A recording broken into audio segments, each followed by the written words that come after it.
All right, let's get right into it. We live in a world that's just overflowing with options for our data, right? You've got seemingly endless cloud storage, you've got cheap external hard drives everywhere, and then there's this other thing, the network-attached storage device, or NAS. And the big question is, do you actually need one in your home in 2025? Today, we're going to tackle that great data debate head-on and try to figure out where your most important files should really live. So to really understand why we're even having this conversation, you just have to look at some of the recent tech drama. I mean, think about it. Between late October and November of 2025, the internet basically held its breath. Major cloud providers went down, not for minutes, but for hours. And this created absolute chaos for companies. But for the rest of us, regular folks, it was this sudden, chilling reminder of how much we trust these services that, at the end of the day, we don't actually control. I mean, it's such a strange irony, isn't it? It was kind of like locking all your valuables in a high-tech safe and then just leaving the keys inside for security. We hand over our most precious digital stuff to these huge companies for safekeeping, but the moment they have a problem, we're the ones who get locked out. It really just throws a spotlight on this massive vulnerability we have when we're completely dependent on someone else for our digital life. So, that whole crisis, it forced a much bigger question, right? It goes way beyond just a temporary outage. It really kicks off this huge debate that we're all a part of now. Where should your most important files really live? Do you go for the super easy, seamless convenience of the cloud? Or do you want that absolute, ironclad control that comes from keeping your data local? And that brings us right to the main character of our story today. You could call it the hero, or maybe the anti-hero, depending on how you look at it. The NAS. This is the device that's so often pitched as the perfect answer to this whole data dilemma. Okay, so what even is a network-attached storage device? When you really boil it down, the concept is surprisingly simple. A NAS is basically just a little computer. Think of it as a box full of hard drives with its own little brain that you plug straight into your home's internet router. Seriously, that's the core of it. And here's really the best way to think about it. It's your own private cloud. But instead of living on some server in a data center hundreds of miles away, it's living right there in your home. You get all the good stuff, like accessing your files from any device anywhere in the world, but the actual hardware is under your roof, and it's completely 100% under your control. Okay, so let's get into the good stuff. Why would you actually want one of these things in your life? Let's build the case for getting a NAS. This is all about the dream of having total control. And the perks? Well, they're pretty compelling. First, you get a centralized data hub. Imagine every file from every phone, laptop, and tablet in your house all in one single organized place.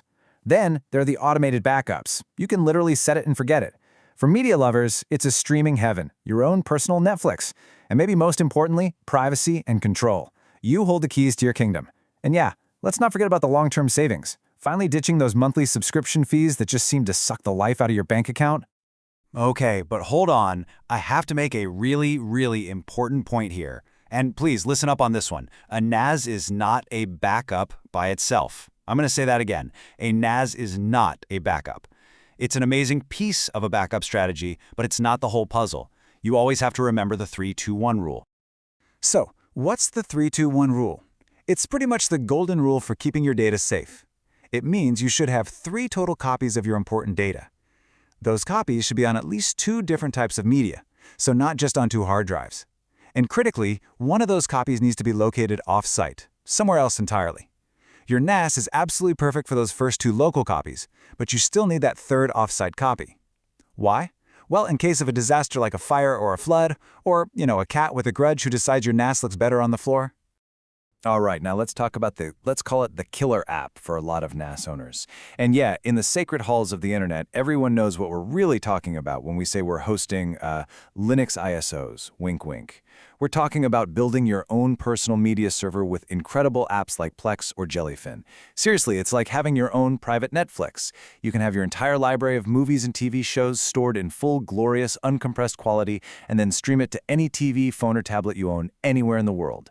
No weird compression artifacts, no ads, and your favorite movie isn't going to just vanish one day because some corporate licensing deal expired. It's your media, on your terms.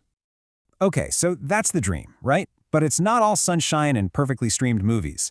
A NAS is definitely not a perfect solution for everybody. So now let's flip the coin and look at the case against a NAS, because this is the harsh reality, and it comes with some pretty serious trade-offs you've got to know about.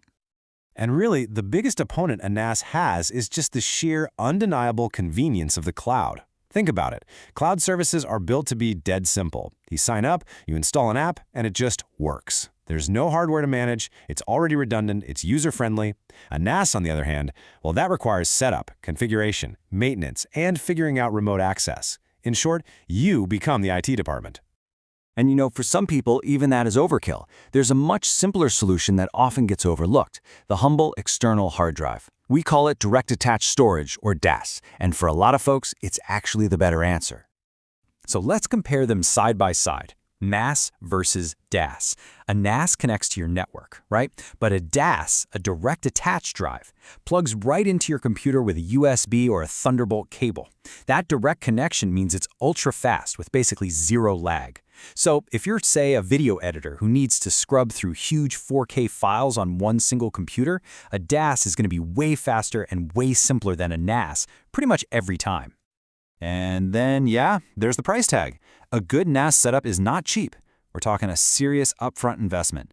By the time you buy the main box, the enclosure, and then the actual hard drives to put inside it, you could easily be looking at $500 to $1,000 or even more.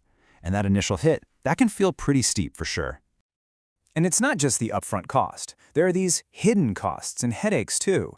That box is probably going to be running 24/7, so that adds to your power bill. Remember how you're the IT department? Well, that means you're in charge of all the maintenance and security updates. And vendor lock-in is a real thing. Trying to move all your data from one brand of NAS to another can be a nightmare. Oh, and let's not forget, a box full of spinning hard drives isn't exactly silent. All right, we've laid out the dream, and we've faced the harsh reality. So let's put it all together and get to the verdict. Who actually needs one of these things? Is a NAS the right choice for you? Okay, let's break it down. A NAS is probably for you if you handle massive amounts of data. I'm talking photographers, videographers, you know who you are. It's for you if you value total privacy and control over your own files above all else. If you dream of building that personal media library with Plex or Jellyfin, yeah, this is for you. And it's for you if you need a central backup hub for a whole family of devices. And this is a big one, if you actually enjoy tinkering with hardware and software. But a NAS is probably not for you if you just store a few documents and photos. If you're all about simple, plug-and-play solutions that just work, this ain't it. If you primarily work from just one single computer, or if you have absolutely zero interest in managing your own system, you're going to have a bad time. And if you prioritize convenience and mobility above everything else, the cloud or a simple external drive is definitely the smarter, easier path. So as we get ready to wrap this up, I want you to think about this. This whole debate, it's not really just about a box of hard drives, is it? It's about a much bigger idea, a fundamental choice we all have to make: the price of ownership in our digital lives. And that's really the final thought I want to leave you with. What is the true price of owning your digital life? Because it's a trade-off, plain and simple. With cloud services, you're trading your control and maybe some of your privacy for incredible convenience. With a NAS, you're trading your time, your money, and your effort for absolute total ownership. There is no one-size-fits-all answer here. There's only the answer that's right for you. So the question is, what are you willing to pay?